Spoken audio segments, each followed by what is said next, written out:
نحمدہ ونصلی ونسلم علی رسولہ الکریم، اما بعد۔ آپ دیکھ رہے ہیں پیغام اسلام 2M، اور آج ہم بات کریں گے ان چیزوں کے متعلق، ان کاموں کے متعلق جو کام کر کے انسان اپنے اللہ کی جنت کو حاصل کر سکتا ہے۔ رسول اکرم صلی اللہ علیہ وسلم نے ارشاد فرمایا کہ اسلام کی بنیاد 5 چیزوں پہ ہے: اللہ کی توحید کی دعوت اور رسول اکرم صلی اللہ علیہ وسلم کی رسالت کا اقرار، سب سے پہلی بات یہ ہے۔ اور دوسری بات اقام الصلاۃ، نماز قائم کرنا، تیسرے نمبر پہ زکوٰۃ ادا کرنا، چوتھے نمبر پہ حج۔ انسان کے پاس مال ہو، طاقت ہو، استطاعت ہو تو انسان حج بیت اللہ کرے، اور رمضان المبارک کے روزے۔ ان کے متعلق یہ اسلام کی بنیادی 5 چیزیں ہیں۔ رسول اکرم صلی اللہ علیہ وسلم نے فرمایا، آپ کے پاس ایک دیہاتی شخص آیا، اس نے آ کر کے اللہ کے رسول صلی اللہ علیہ وسلم کی خدمت میں عرض کیا کہ اللہ کے رسول صلی اللہ علیہ وسلم، مجھے کوئی ایسا عمل بتائیے جو میں عمل کروں اور اس عمل کرنے کے بدلے اللہ پاک مجھے جنت عطا کر دیں۔ تو رسول اللہ صلی اللہ علیہ وسلم نے ارشاد فرمایا، تعبد اللہ لا تشرک بہ شیئا، تو اللہ کی عبادت کر، اس کی عبادت میں کسی کو شریک مت ٹھہرا، اس کی عبادت میں کسی کو شریک مت کر، وتقیم الصلاۃ المکتوبہ، اور تو فرضی نماز کو ادا کر، وتؤدی الزکوٰۃ المفروضۃ، اور تو فرضی زکوٰۃ کو ادا کر، وتصوم رمضان، اور رمضان المبارک کے روزے رکھ۔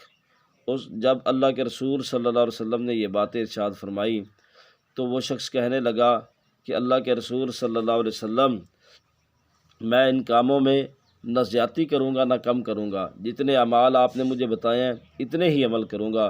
تو رسول اللہ صلی اللہ علیہ وسلم نے ارشاد فرمایا، من سرہ ان ینظر الی رجل من اہل الجنہ فلینظر الی ھذا، کہ اگر تم کسی اہل جنت شخص کو دیکھنا چاہتے ہو، کسی جنتی کو دیکھنا چاہتے ہو تو اس شخص کی طرف دیکھیے اس شخص نے فرائض کی ادائیگی کا وعدہ رسول اکرم صلی اللہ علیہ وسلم کے ساتھ کیا تھا، نوافل کی بات نہیں۔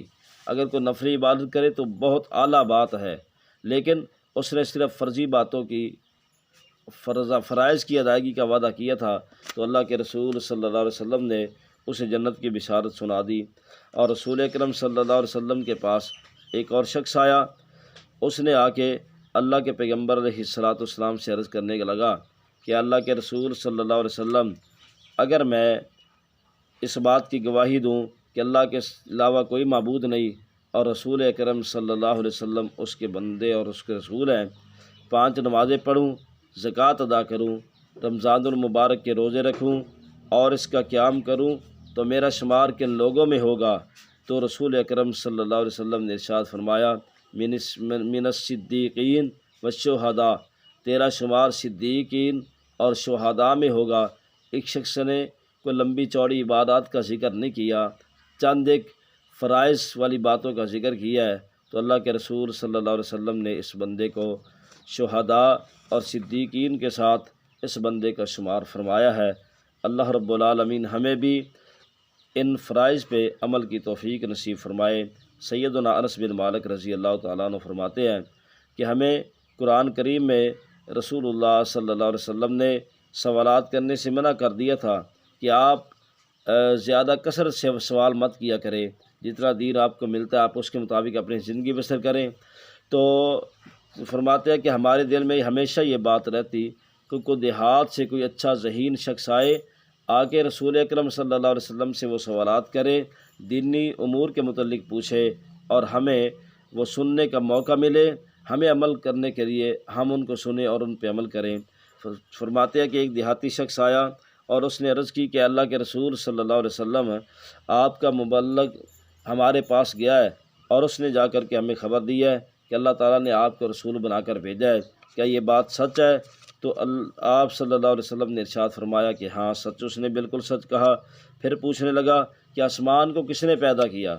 تو رسول اللہ صلی اللہ علیہ وسلم نے ارشاد فرمایا کہ اللہ نے پیدا کیا۔ پھر کہنے لگا زمین کو کس نے پیدا کیا؟ ان پہاڑوں کو کس نے پیدا کیا؟ تو آپ نے فرمایا کہ اللہ عز و جل نے۔ پھر اس نے کہا کہ ان میں نفع دینے والی چیزیں کس نے پیدا کی؟ آپ صلی اللہ علیہ وسلم نے ارشاد فرمایا کہ اللہ عز و جل نے پھر اس نے کہا کہ میں آپ کو اللہ کی قسم دے کے آپ سے پوچھتا ہوں جس نے زمین و آسمان اور پہاڑوں کو پیدا کیا اور اس میں نفع والی چیزیں پیدا کی، اس کی قسم آپ کو دے کر پوچھتا ہوں کہ آپ کو واقعی اللہ نے اپنا رسول بنا کر مبعوث کیا ہے؟